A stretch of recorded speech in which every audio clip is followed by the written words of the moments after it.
Deux frères, une table. Jean et Marc sont deux frères qui ont grandi dans une famille chrétienne. Très proches dans leur jeunesse, ils partageaient tout, leur passion pour la musique, leurs rêves et même leur chambre. Leur complicité faisait sourire tout le quartier. Mais en grandissant, leurs chemins ont commencé à diverger. Jean a poursuivi une carrière dans les affaires, tandis que Marc s'est engagé dans le ministère pastoral. Deux vocations, deux mondes.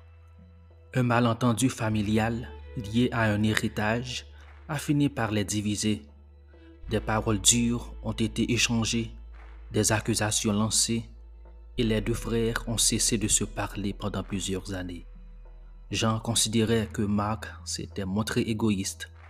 Marc, de son côté, estimait que Jean n'avait pas respecté la mémoire de leur père.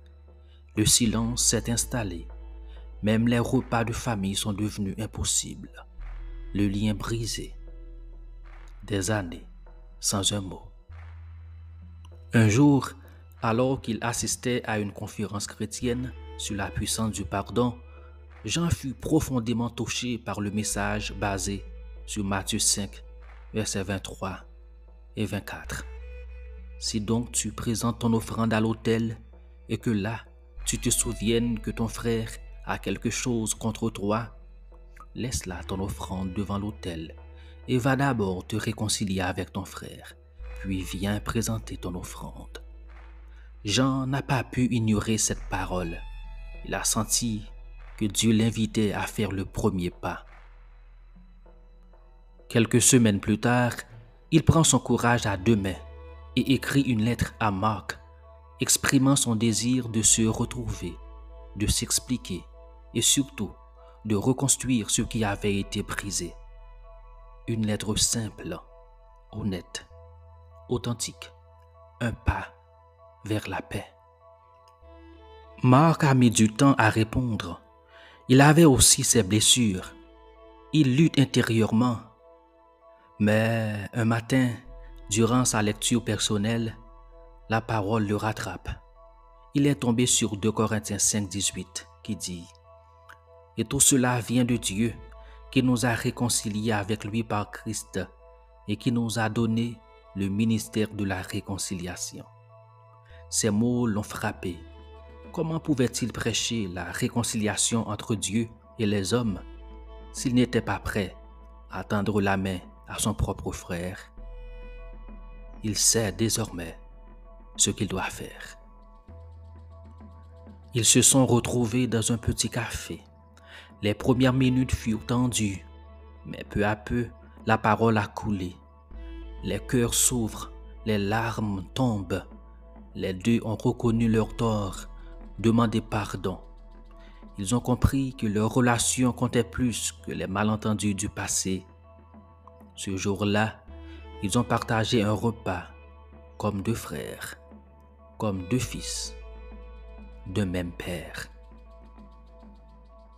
Quelques mois plus tard, Jean et Marc ont organisé une rencontre familiale pour témoigner de leur réconciliation.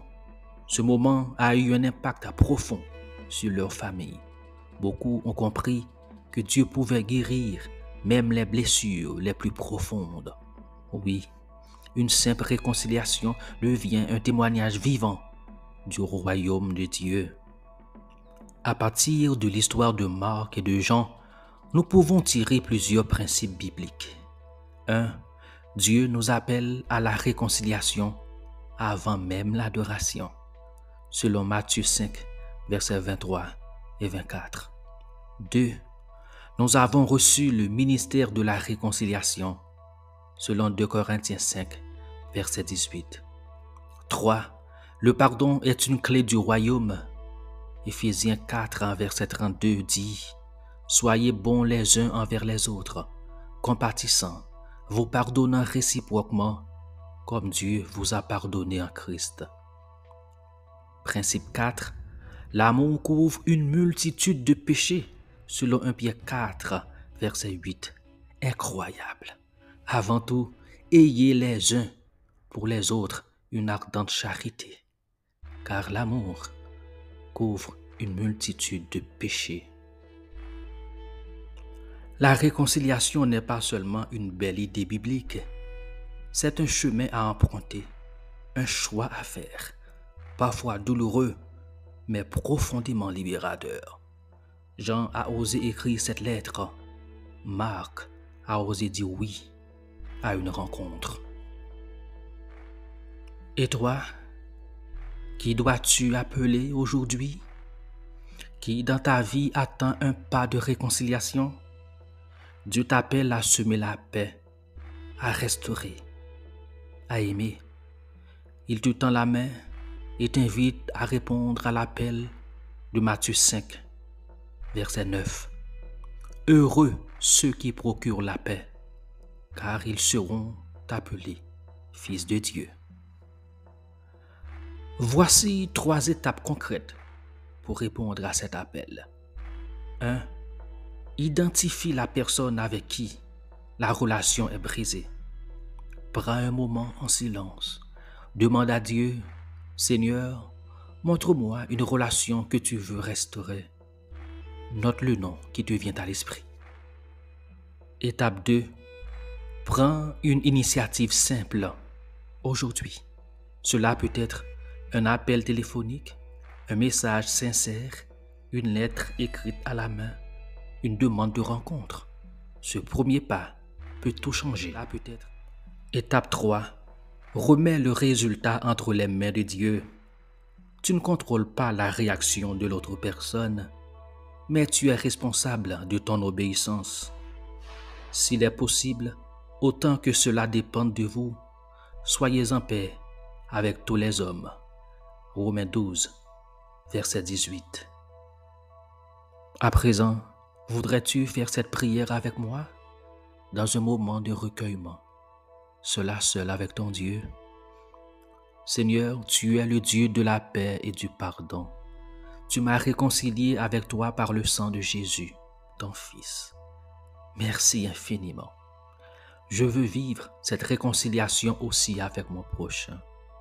Donne-moi le courage de faire le premier pas, l'humilité de reconnaître mes torts et la sagesse d'aimer comme toi. Tu aimes. J'ai déjà essayé, mais je n'y arrive pas. Père, c'est très dur. Tu es le seul à pouvoir guérir mon cœur. Utilise-moi pour semer la paix là où il y a la rupture. Au nom de Jésus. Amen. Abonne-toi pour d'autres histoires vraies, profondes, inspirantes, qui t'aident à grandir dans la foi et dans la vie. Ici, chaque histoire te rapproche un peu plus de la vérité qui libère. Merci. Qui libère.